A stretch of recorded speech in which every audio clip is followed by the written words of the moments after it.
Yeah. Does it look tight? No, this one doesn't. So we just have this. It's on camera Pull this in too.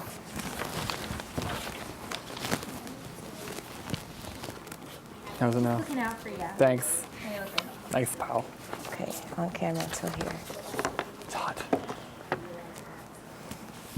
You got this, Erika. Look at I it. feel like I'm just not. Yes, sir. Yes, sir, I can. I'm upset you have this in my ear. It's disgusting. So disgusting. When the camera is on Nathan, just be careful when you flip over. So I should put it this way.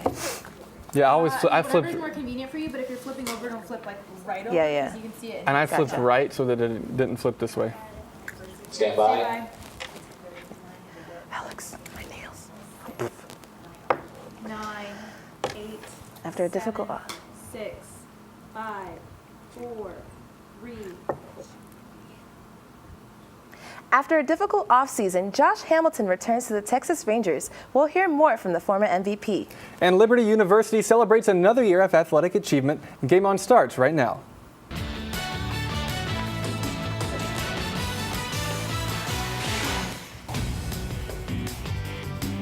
Welcome to Game On. We bring you the intensity like it's a Game 7 every single day. Along Nathan Skaggs, I'm Erika McLeod. And Nathan, speaking of Game 7s, there was one in the Stanley Cup playoffs this Monday night. Yeah, Erika, the Islanders looking to get past the first round since 1993, when I was born. That's a very long time, my friends.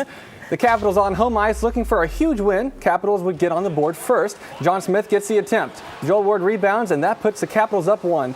Up 1-0. We head to the third period. Frank Nelson 1-1 the score. Ugly goal. Later in the third, Eugene Kindle gets a great goal, puts the Caps up 2-1 with 6 minutes left. And that would do it. The Capitals prevail in 7. I am so pumped that the Caps are moving on to face the Rangers. And here's what happened. One Caps player had to say about that. I feel great. You know, that's why we're here, and it's a great feeling to win the Game 7, and you're still in the playoff, and you just want to keep playing. Just play our game, and that's it. I'm pretty sure we're gonna watch the video, and we're gonna do the same thing. We're gonna try to win the series game by game, shift by shift, and it's all about it. Continuing with the NHL playoffs, it was a showdown in the Motor City as two of the NHL powerhouses squared off.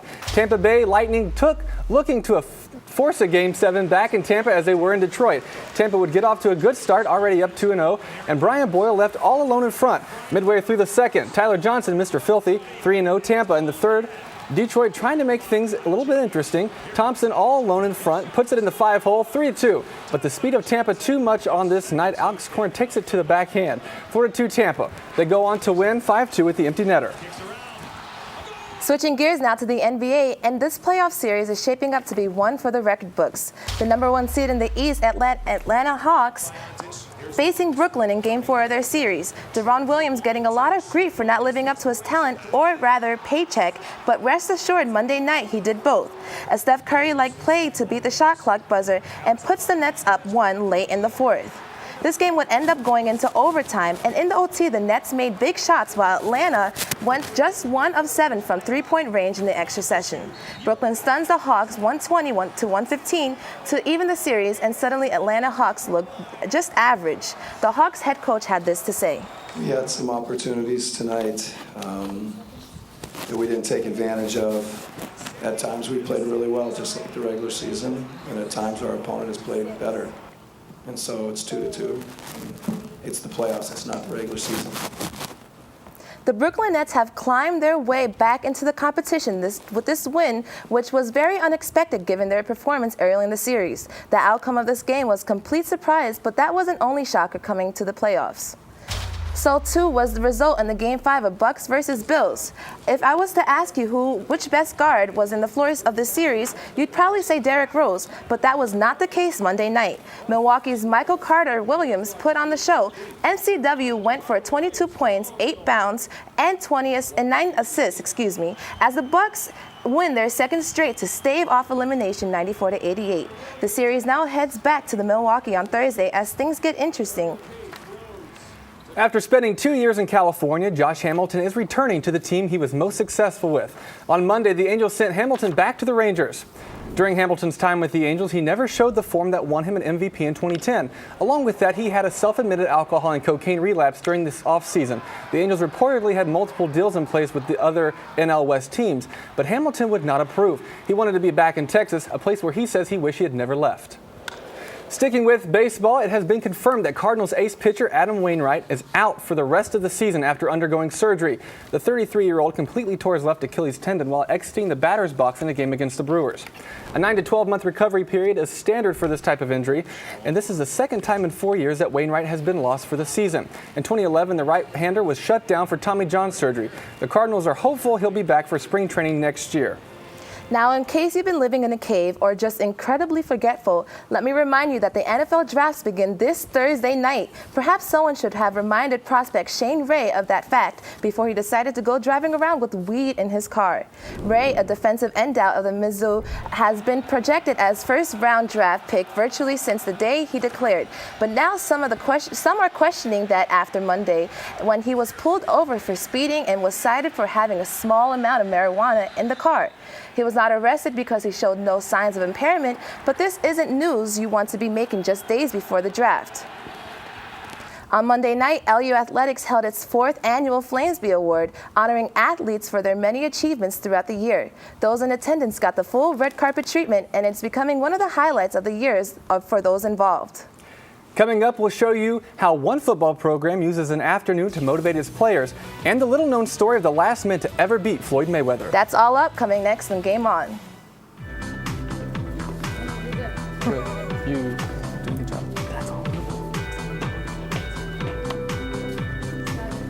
6, 5, 4, 3, 2.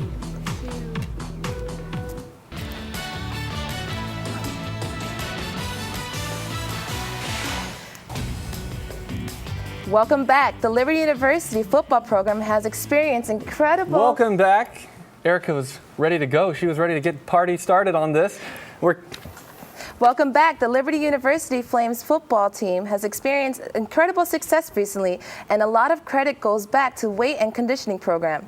The Flames are always striving to push themselves to new limits, and one of them have always thought it through one event in the spring called the Afternoon of Champions. This event took place last week, and it tests players in a number of different areas, such as bench press, hang clean, and other strength and conditioning coordinator.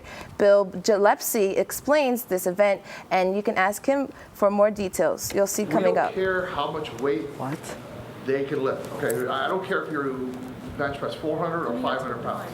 Okay, we recruited these guys because they can play football.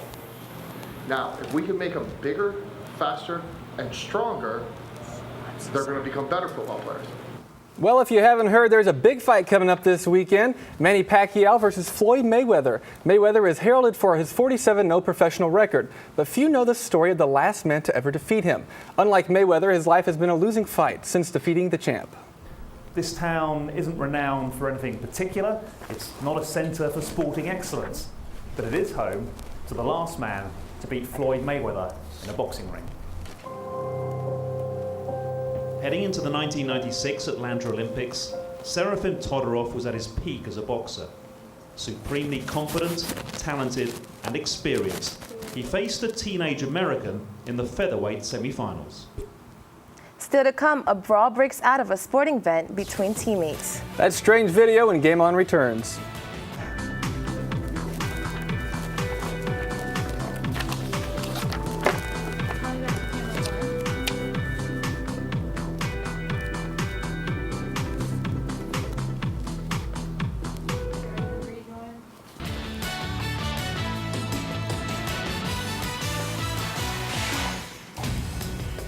Welcome back to Game On. Professional athletes have the drive to succeed that is higher than the average human being. Sometimes that passion can lead to fighting. Well, a couple of soccer players got into it towards the end of a game, losing 5-2. Tempers boiled over. Look at that, ripping his shirt off. Both players will miss their next game, and the team has sent out a formal apology to the fans. Well, thank you all for watching and tuning in tonight. Alongside Nathan Skaggs, I'm Erika McLeod. Be sure to check us out tomorrow at 6 p.m. Have a good night.